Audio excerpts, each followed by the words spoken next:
Hello, magandang umaga sa inyong lahat. Guys, nandito tayo ngayon sa Airport Terminal 2. Meron akong hinahati dito. Tapos, nandito ako sa arrival, bumaba ako. Dahil mamaya pa konti yung alis nila. Alas 6 ang alis nila. Kaya hinihintay ko muna yung flight nila, pero nandun na sila sa loob, nakapag-check-in na. Kaya nandito ako sa labas, sa baba, naglalakad lang ako.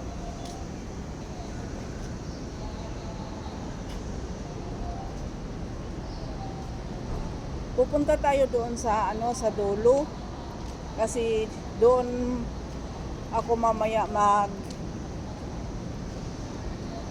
tingin ng masakyan ko papunta ng Baclaran.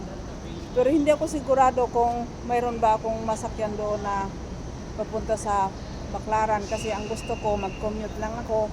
Ayaw ko kumuha dito ng taxi kasi napakamahal ng taxi dito.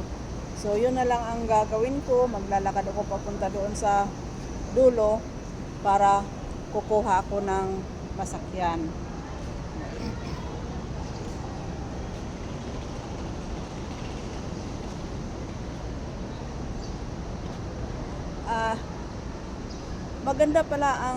Maganda pala ang biyahe pag madaling araw kasi walang gaanong tao.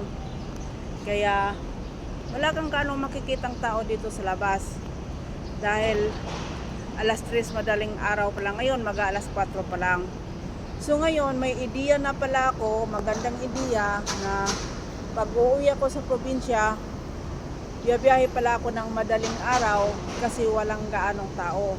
Mas maganda pala magbiyahe ng madaling araw. Kaya yun ang gagawin ko. So ayun, naglalakad lang ako dito.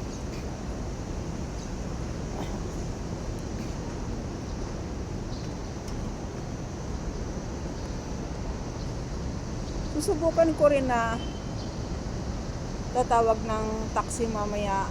Dahil nung nakaraang buwan, nasubukan ko na kasi dito na tumawag ako ng taxi.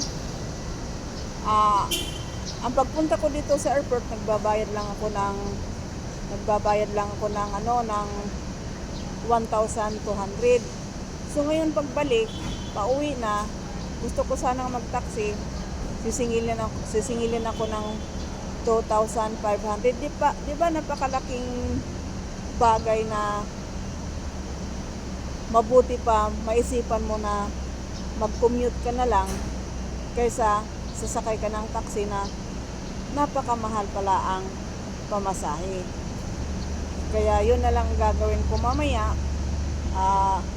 Sasakay ako ng jeep papunta ng Baclaran. Thank you for watching.